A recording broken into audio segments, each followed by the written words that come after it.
Hi everyone, I'm the Mad Catter, and today, before I start off, I wanted to give a huge thank you to UniRock for all of the very kind words that he said, and to all of his totally awesome friends who took the time to come and take a look at my videos and subscribe to my channel.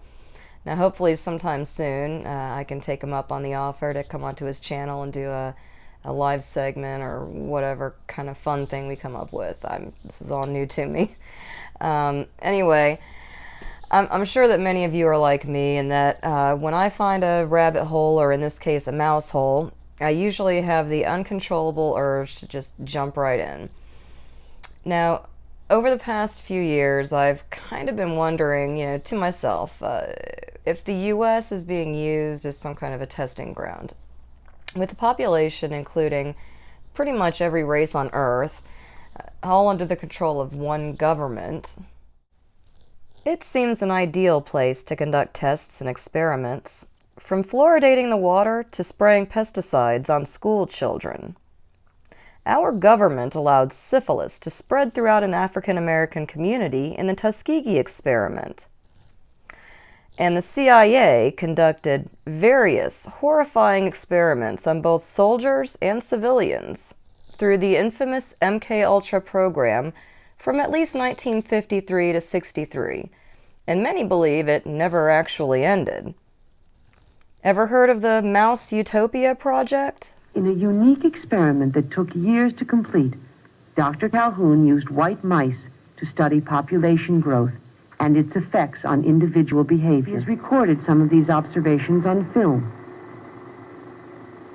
In this 16-cell mouse habitat, utopian conditions of nutrition, comfort, and housing were provided for a potential population of over 3,000 mice. Yet, in spite of ideal conditions, the mouse population met with catastrophe. Individuals were kept track of by color markings on their fur. Factors which normally control population growth, such as predation by owls or cats, were eliminated. Transmissible disease was also reduced. In effect, the mouse universe simulated the present situation of a continually expanding population of humans. Within the first 100 days, the mice went through the period Dr. Calhoun called strive. This was a period of adjustment. Territories were established and nests were made. The population of the mice doubled every 60 days. This was called the exploit period. The use of resources became unequal. Although each living unit was identical in structure and opportunities, more food and water was consumed in some areas. As the population increased, most mice associated eating and drinking with the presence of others, and crowding developed in certain units. The third period, consisting of 300 days, found the population of mice leveling off. This was called the equilibrium period. Dr. Calhoun noticed that the newer generations of young were inhibited, since most space was already socially defined. Violence became prevalent. Excess males strived for acceptance, were rejected, and withdrew. Huddling together, they would exhibit brief flurries of violence among themselves. Certain individuals became targets of repeated attack. These individuals would have badly chewed and scarred tails. Other young mice growing into adulthood exhibited an even different type of behavior. Dr. Calhoun called these individuals the beautiful ones. Their time was devoted solely to grooming, eating, and sleeping. They never involved themselves with others, engaged in sex, nor would they fight. All appeared as a beautiful exhibit of the species, with keen, alert eyes and a healthy, well-kept body. These mice, however, could not cope with unusual stimuli. Though they looked inquisitive, they were, in fact, very stupid. Dr. Calhoun called the last period the die phase, leading the population into extinction. Although the mouse Utopia could house 3,000, the population began to decline at 2,200. In the shift from the equilibrium to the die phase, each animal became less aware of associates, despite all animals being pushed closer together. Dr. Calhoun concluded that the mice could not effectively deal with the repeated contact of so many individuals. The evidence of violence increased to the point where most individuals had had their tails bitten to some degree. Eventually, the entire mouse population perished. Dr. Calhoun's experiment is a classic example of a typical population and its growth when left unchecked. Dr. James Hill has taken the basics of the Calhoun experiment to study social behavior even more closely. In his experiments, rats are used instead of mice. Healthy individuals are selected to start the population. The rats are anesthetized so that Dr. Hill can perform a minor operation necessary to the success of his experiments. A small electromagnetic encapsulated device is implanted into every rat. This small unit enables sensing devices to keep track of the movement and position of each individual in the population. After surgery, the rats are introduced to their new multi-leveled home, all at the same time.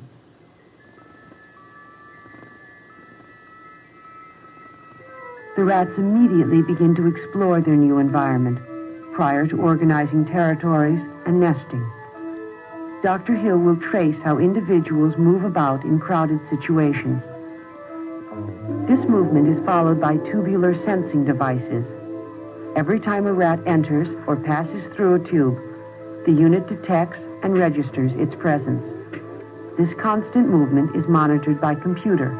Dr. Hill has observed that the larger the population, the less care a mother gives to her nest and young. The same type of individuals that resulted in the mouse Utopia are also emerging in the rat population. Though these studies use animals, the findings about population growth and individual behavior are being closely compared to our own human population. As you can see, the experiments with both the mice and the rats played out pretty much the same. Scientists, psychologists, sociologists, etc., were well aware of the implications that this sort of environment would have on humans. They herded these mice into the confined little spaces and provided them with everything that they needed to sustain life. Now, the second generation of this experiment, using the rats, showed the more advanced methods of tracking the subjects with something resembling RFID chips. The rats, too, became withdrawn in the end, which the scientists called the behavioral sink, a total collapse, and led to the extinction of these groups. The mouse and rat Utopia experiments were conducted at NIMH, National Institute of Mental Health. In 1982, The Secret of NIMH was released by MGM as an adaptation of the book Miss Frisbee and the Rats of NIMH by Robert C. O'Brien in 1971. Now, this movie or this story is pretty much about a widowed mouse who is forced to travel to find help for her ill child and her home. And she ends up finding NIMH, a secret society of intelligent rats who have escaped from a nearby science lab. Now, this, I remember, was a really dark, kind of a creepy kids film. You know, I saw it when I was a kid, and it was a little traumatizing. So this actually gets a little bit creepier, as Robert C. O'Brien is not the man's real name. He was Robert Leslie Carroll Conley, and he worked as a journalist for the National Geographic. He was under contract to write solely for them, so he chose a pseudonym to publish his personal work under. The Story of NIMH was his second book. His first, titled The Silver Crown from 1968, was about a girl who finds a silver crown on her 10th birthday, just before her family dies in a tragic house fire. She decides to hitchhike to her aunt's, gets kidnapped along the way, but escapes into the woods where she encounters a black castle containing something called the Hieronymus machine, which is brainwashing people into becoming arsonists and assassins. The machine is controlled by two crowns, a black and a silver. She ultimately decides to resist the temptation to become queen and destroys the machine. So I guess I was kind of surprised that the Hieronymus machine is, a real thing. I'm not sure. It's considered a nonsense machine, as it was designed to measure something that likely doesn't even exist. But what's interesting, though, is that when John W. Campbell, a writer for a science fiction magazine in the 50s, caught wind of this machine, his imagination took off. He was convinced that he could build all of the components with cardboard, or simply draw circuits on paper, and that it could be activated using ESP. Now, I just can't help but see the resemblance between O'Brien and Campbell's versions of the Hieronymus machine and what's going on today with the tracking and attempted mind reading, mind controlling that occurs with our phones and computers through networks and systems like Google and social media. The name Hieronymus means a sacred name, or can actually be considered a sacred name. Essentially, this makes it the sacred machine or the godlike machine. Today we are looking toward a near future where godlike technology will keep us all in line, predicting and then ultimately controlling our behavior. We can simply observe ourselves to see the glaring similarities between humans and the rodents from the Utopia experiments.